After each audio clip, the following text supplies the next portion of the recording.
Swayam Prabha. Digital India. Educated India.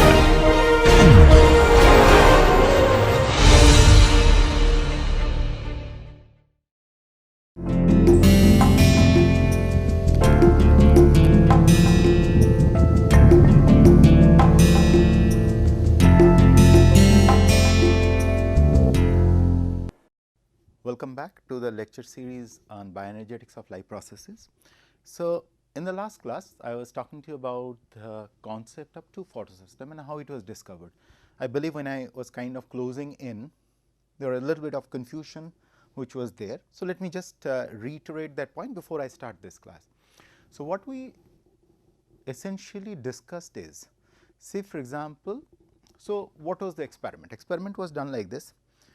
At what wavelength photosynthetic efficiency is highest? How are we going to measure it? It's very simple. Say for example, you have a source beam of light. So, we know if you take a beam of light, you have all these spectrum. So, you put a prism or you see a rainbow, okay, violet, indigo, blue, yellow, orange, red. Okay. So, as you go all the way down to orange or red or something, the wavelength increases, your lambda increases, right, and the frequency of course decreases, because and if the frequency is higher, it will be high energy, E is equal to h nu, right. E energy, h is a Planck's constant in nu, and E is equal to h 1 by lambda, right, because energy is inversely proportional to the wavelength. So, if the wavelength increases, energy decreases, right. Similarly, if the frequency increases, energy increases. So, at a lower wavelength, like wavelengths of violet, indigo, like where you see something like this, if the light is something like, one second, let me, okay, like suppose the light is coming like this. So, these have very high frequencies. So, automatically the energy of such light is very high, something like the UVs and all this, okay. Whereas, when you talk about wavelengths like this, okay, as compared to this situation here, E prime energy will be, so energy E will be more than E prime, okay, because here lambda will be higher. So, if I see the, I say lambda, so lambda which is the wavelength, so lambda prime will be greater than lambda. Similarly, if we talk about nu and the nu prime, so you will see nu will be, the frequency will be higher than nu prime. So, there is an inverse relation which continues out here. So, you can further increase it like this, okay. So, your lambda will be further higher than lambda prime. So, if we talk about the lower wavelengths, those are the ones which are having higher energy. So, what the experiment which was done is to see at what wavelength of light. So, I have say violet, indigo, blue, green, yellow, orange, red. At what wavelength of light you will get a higher quantum efficiency in terms of photosynthesis, oxygen evolution. Now, it was observed that if you really see, if you see the graph, so you give a 400, you get this much, 520 this much, 600 this much, 680 this much, okay, at different level. But if you go all the way out here, you see there is a drop. What was observed is, say for example, you couple, so if you remember, this is what is important for you to understand. If you give it separately, and you see the oxygen evolution here, you see the oxygen evolution here, and you add up say some moles of oxygen what you are getting out here. Okay. Now, what you do, you couple both of them. So, you have a mixture of both these wavelengths and you get an oxygen out here, of mole of oxygen. You would see the oxygen which is evolved here is higher than oxygen evolved when these two are given separately, and that gives us a concept that possibly there are two different kind of sites where light is being absorbed with different quantum efficiencies, and unless the plant is supplied with that kind of light mixture, you won't get the complete quantum efficiency of photosynthesis. Okay. So, this was what was the concept of a red drop. Okay. Now, coming back, photosystem 1 and photosystem 2. So, this was the discovery of photosystem 1 and photosystem 2 by Emerson, and then this leads to the concept of photosystem 1 and 2 have complementary roles. Complementary roles. Now, what are that? Now, it was observed, now I will come to the photosystem 1 and photosystem 2's role. So, here you have photosystem 1, say for example, photosystem 1, here you have photosystem 2, and here you have lambda less than 700 nanometer, which I was trying to tell you, okay. Lambda which is higher, which is less than 680 nanometer, okay. So, you have a mixture now, right, because beyond 680 nanometer you won't find, beyond 700 as you could see this drop happening. So, you are having a mixture, okay. So, this one is kind of less than 700, which includes 680, and this one is less than 680. So, you have two different kind of light sources you are using, okay. Now, this photosystem 1 generates, and I will come to that, two things. One, it generates a strong reductant.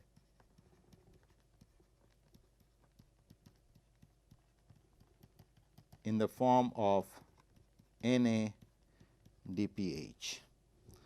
whereas photosystem 2 on the contrary generates a strong oxidant in terms of oxygen, and both of them generates a weak oxidant and a weak reductant, a weak reductant and a weak oxidant, and the weak oxidant which was generated here is, and weak reductant is your ATP, adenosine triphosphate, the real key molecule which is governing it. Now, this is NADPH. So, your byproducts are coming as NADPH, a strong reductant which is involved in CO2 to CH2O, strong reductant. You have ATP, which is your energy molecule, and you have the oxygen as the byproduct, and if photosystem 2 would have contained. So, you can realize after looking at this, these two are complementary, and if you realize, so it seems photosystem 2 is involved in the reaction what we talked about, water splitting or hydrogen sulfur splitting, which is generating either 2S or O2. If you go back to the previous class where I was, yes, look at this one. So, it is out here probably photosystem 2, where that kind of water splitting is happening, or a hydrogen sulfide splitting is happening at photosystem 2. Okay. Of course, both of them produce a weak oxidant as well as a weak reductant in the form of ATP molecule. Okay. Now, coming back to what happened, photosystem, now we will talk about the whole architecture of photosynthesis. And if you remember, in the very beginning I talked about the reduction potential or a redox potential. I told you that the redox potential is basically the ability of X molecule to donate or accept electron. Of course, if you are going by the accepting electron series, then it is called the reduction potential, and if you go by the ability of oxidation or donation of electron, then oxidation potential. And we are only dealing with the reduction potential, because you have to. So, if I am comparing say A to Z, the different molecules, then either I can compare by all of them on the basis of oxidation potential or all of them on the basis of reduction potential, because you cannot interchange it. Okay. So, we will be dealing with all of them in terms of the reduction potential. In other words, what is the energy it needed to generate an electron? Okay. How much energy? and that is what essentially distinguishes the different redox potential of different XYZ elements which are present. Okay. So, talking about the redox, so what we will do now is, if you go back when I was drawing this, what I will be trying to do now. Okay, now here. So, there are series of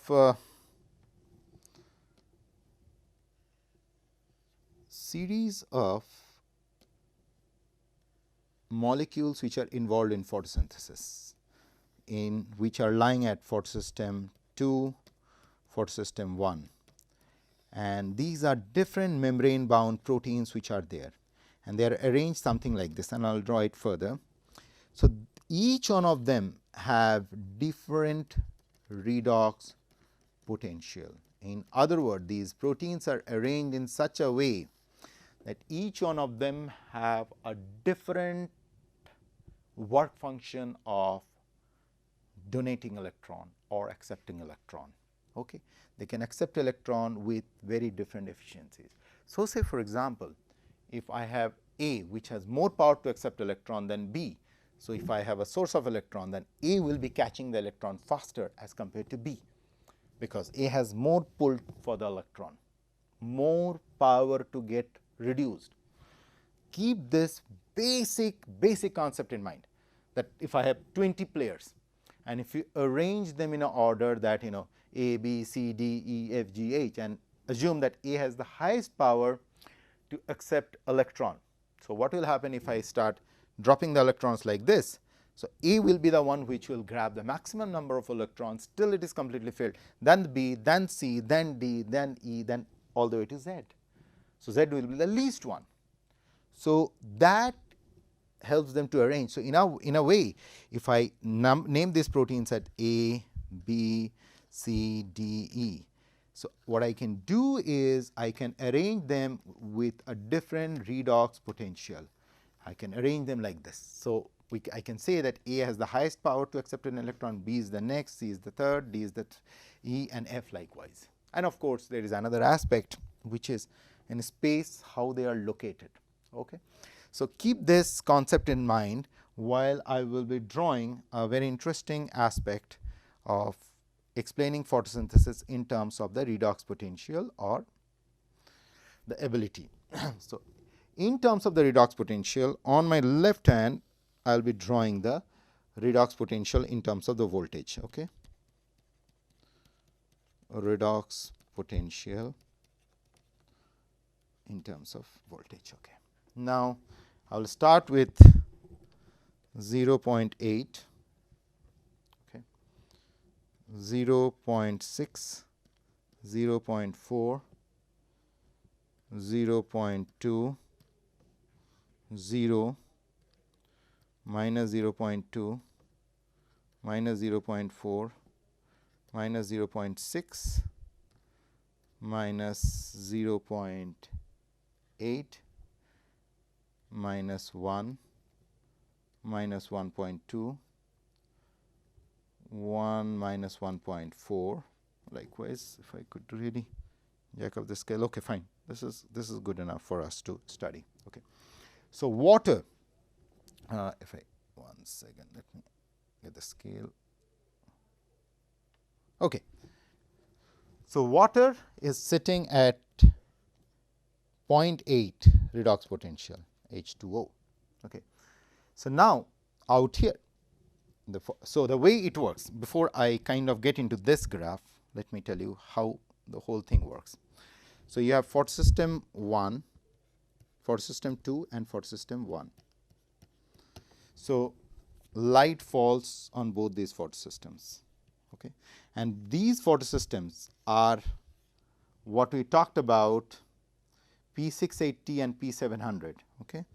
This is the one which is activated at P680, and this is the photosystem 1 which is getting activated at P700. Now, what happens is that from here, from the reaction center of chlorophyll, one electron is getting ejected out. Okay. Once there is an electron which is ejected out, the chlorophyll out here becomes devoid of an electron. Now, this electron is funneled through series of those proteins, what I am trying to tell you, reaches. So, let us again rehash this. Light falls at two photosystems, H nu, H nu. From here an electron is ejected, from here an electron is ejected. So, at this site, site 2 and site 1, once the electron is ejected, there are two chlorophyll molecules out here which are devoid of electrons. Now, once they are devoid of electrons, they are almost like free radical. Now, the electron from here, from this site 2, is funneled out here all the way to photosystem 1, and that electron which photosystem, where it reaches photosystem 1, brings this chlorophyll back to its ground state. Okay. Whereas, this electron is further utilized and it channels through to make what we talked about, NADPH, and this is used to create a proton gradient. We will come later into that. Okay. Now, on the contrary, so now you have already balanced out this chlorophyll. So, it is now back to its ground state. It went and it donated the electron and it received an electron from photosystem 2. Now, what happens? Out here still there is an electron which is left high and dry.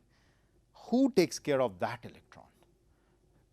Because that electron which is devoid of, so this chlorophyll molecule needs an electron to comes back to its ground state.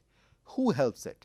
That is helped by this wonderful molecule which is water, or it could be H2S, which supplies the electron to this chlorophyll to bring it back to its ground state.